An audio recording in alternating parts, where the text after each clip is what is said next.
Hello out there, and today it is follow-up time with one of the most polarizing knife companies in the production knife world, and of course I'm talking about Chris Reeve Knives because in front of you today is the Inkosi.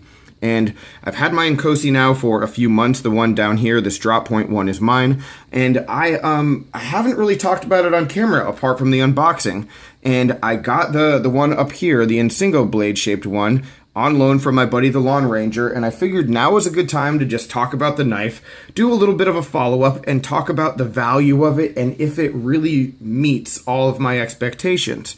Because that's what's so interesting when it comes to this knife and this knife company, is that there are so many different viewpoints, and reviewers who you'd think would really love a knife like this oftentimes don't, and they think that it's just an overhyped, overpriced piece of garbage and there's better knives out there. And then there's people who think that this is the greatest thing in the world and that no knife can touch it. And obviously the truth is probably going to be somewhere in between, but I wanted to go out there and talk about it myself because this is a knife that I really wanted. It was at the top of my grail list for forever. And so actually getting this knife in the hand and unboxing it and having it in my collection and using it, I was nervous to do that. You know, I was nervous that it wasn't going to live up to my expectations. I wasn't nervous about beating the thing up. I didn't want what I built it up to be resulting in a letdown. You know, I didn't want this knife that in my head was so great to just end up, you know, not being as great in person. And I've got to tell you guys, that has not been the case at all. You know, often whenever I get a knife, I'll get a new knife and I'll carry it for a few days and I'll be really excited about it. And then the addiction just takes its hold on me again, and I'll be thinking about the next knife. And the excitement for carrying whatever the new one is will sort of dissipate, and I'll be focused on what's next. You know, what's next? Which one of them do I have my sights set on now? And I've got to tell you, when it comes to this Inkosi, I am just as excited every day that I carry it as I was the first day. This knife has not in any way, shape, or form let me down. Now, before we get into the details as to why and why, you know, I feel that way, I do have to tell you guys, when it comes to value, there's a ton of really good knives out there that are way cheaper with the similar materials. You know, so the people who say, hey, for $350, you can get a couple knives that are probably going to be just as good. Functionally, in a lot of senses, I'd have to agree. I've got a few right here, right? Wii rectifier, similar materials, you know, titanium, S35VN. You do have that G10 instead of all titanium, but a fraction of the price. Here's another really excellent knife. Kaiser Cordo, titanium, S35VN, a real fraction of the price. And here's an excellent one, Berg Blades Iron Pup, fraction of the price. Again, S35VN, titanium, a little bit of CF on here. But you get my point that, yes, you are paying more for this specific knife and this specific knife brand than you would for just the same materials elsewhere. Absolutely. Now, does the fact that this is made in the USA and none of the other knives I showed you were, does that have an impact on things? For a lot of people it does, and that's, you know, that's up to you. But for me, it's more about the feeling that I get when I carry the knife. And keep in mind, I didn't pay the $350 for this knife. I won it in a raffle, but I will say that had I gotten this knife in my hands for a week, let's say, and carried it, I would have done whatever it takes to keep it. And I would have gladly spent the $350. So what I mean is that if this has been sent to me as a loaner, and when I had to send it back, I would have sold whatever I had to sell in my collection to, you know, to get one of these and keep it because, yeah, it's that good and I like it that much. You know, the reason why you don't see me buying a lot of knives of this price point is that there's just so many good ones in the $100 to $200 price range that I'm still really interested in. So every time I have $100 or $150 to spend on a knife, I spend it on a knife. You know, I don't wait till I get to $350. And, you know, every time I have the $350, I always rationalize that I could just get two knives instead of one, which is a better thing. But I would like another one of these one day. I would like a Sebenza. I would like something with the Insingo blade shape. So yeah, it's just all a matter of personal preference and how you want to spend the money. And for a lot of people, even though I'm saying that I really do like this knife and I get it, and it's not underwhelming to me at all. I guess the direction that this video is sort of going, I'm sure people watching are going to be thinking, well, I should just buy a couple knives instead of the one. But at this point, now that we've been through all that, let me just go through some details of the knife and tell you some of the things that I really like about it and just my take on it, and hit some of the criticisms that people have put on it as well. So one of the things about the Inkosi that I have heard so very often is that it's just not very good in hand. And as you can see with all this milling, it might not be. It looks as if it might not be that comfortable, right? I mean, you can see just all the different shapes, like where's my finger supposed to go? But honestly, it does work for me. You know, you have a couple comfortable spots, like right here where your forefinger could start, or you could just go further back. And even though it is a little bit oddly shapen with all the different points of contact that you're going to have, even though that is the case, everything is just machined so nicely that it's not sharp at all. So you get in here and it's soft and it fits just right. And for ergonomics, I mean, you have the really good jimping and a good amount of it too. It's in a perfect spot. And then you have this thumb depression as well. So depending on how you're holding the knife, how you're using it, that's actually a lot more functional than you would think. So yeah, ergonomically, I'm pretty happy with it. Now, that being said, this is not a large knife. Let me get something else back out here. All right, let me get a mini grip back out here so you can see. I mean, this is a smaller knife than the mini grip. So for a lot of people, you might want to look for the larger version if you have larger hands than my like medium to small hands. Or, you know, you just might want to avoid it altogether. Up to you. But yeah, maybe the larger version would work better. But if you do have large hands of any type, probably not going to be the knife for you. But for me, it works out really nicely. You can see I have just a little bit of extra space, and depending on how much I cram my hand in and depending on what I'm actually cutting, you know, sometimes that pinky will sort of come off the back here. All right, so that is one of the big criticisms that I always heard about it, and yeah, for me, it just wasn't a big deal. So again, one of those reasons why I wasn't let down. Now, the other thing I really want to talk about the titanium is the snail trails. That is something that people always bring up, and you know, it's always talked about as this negative.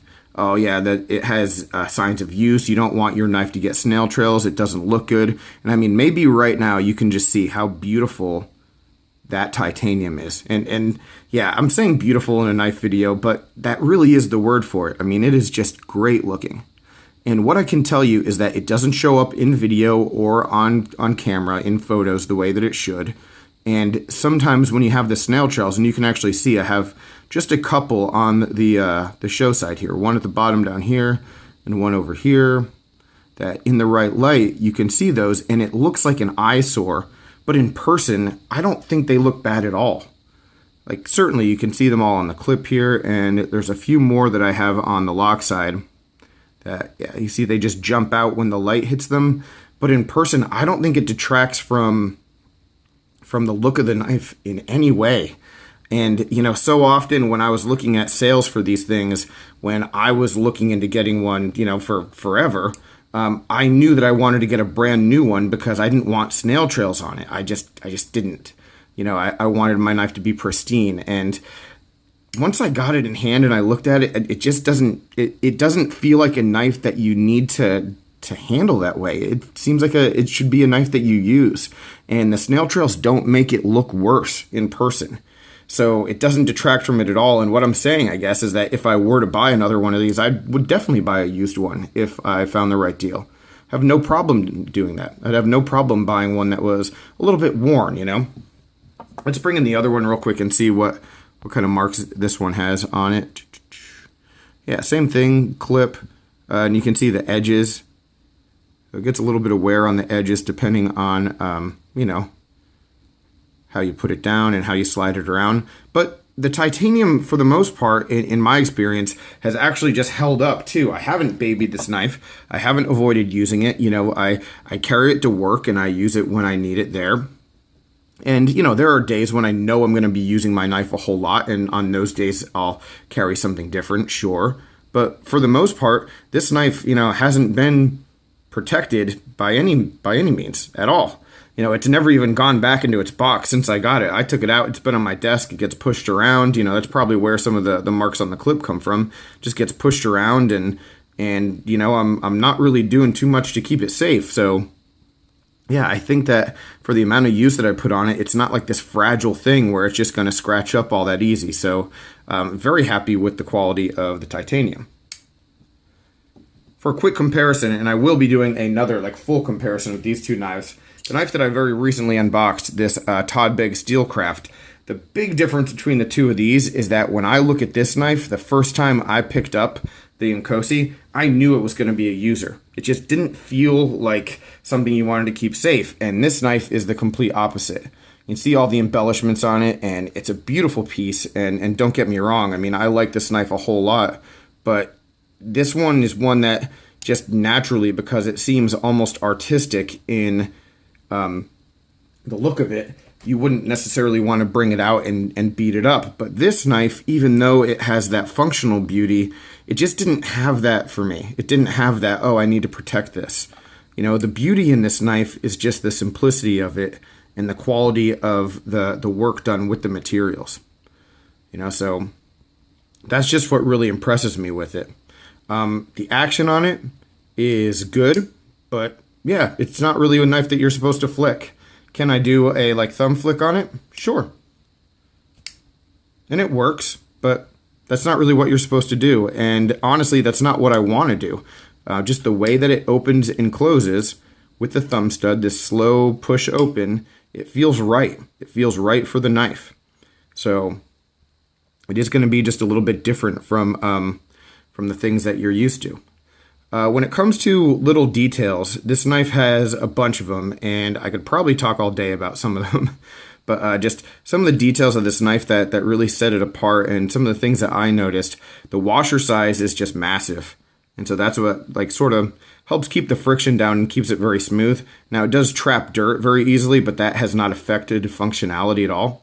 So yeah, I'll just continually get in there and clean with like a Q-tip or something. And I haven't disassembled it yet, but I might eventually just to get a look in there, but it hasn't been necessary. Some of the other things that you notice up top here, just where the stop pin is, you see how the machining sort of stops and it bulges just for extra strength. That's just a very cool touch. I know that a lot of knives do that now, but I really sort of think that the Chris Reeve knives were the first ones that I ever saw that did that, and that's just awesome that they do. The other thing, and this might just be something really minor, but if you look at the pivot isn't machined all the way to the very top. So where with most pivots, you know, you can see the star shape, right? See the star shape of the Torx bit that needs to go in there. And here on this pivot, you don't see it. It's just machined on the inside only. And I don't know how much of a cost that is to take that extra step, but it's just very cool. It's just very cool. It's just one of those very small unsung extra steps, one of many unsung extra steps that just make this a very high quality knife.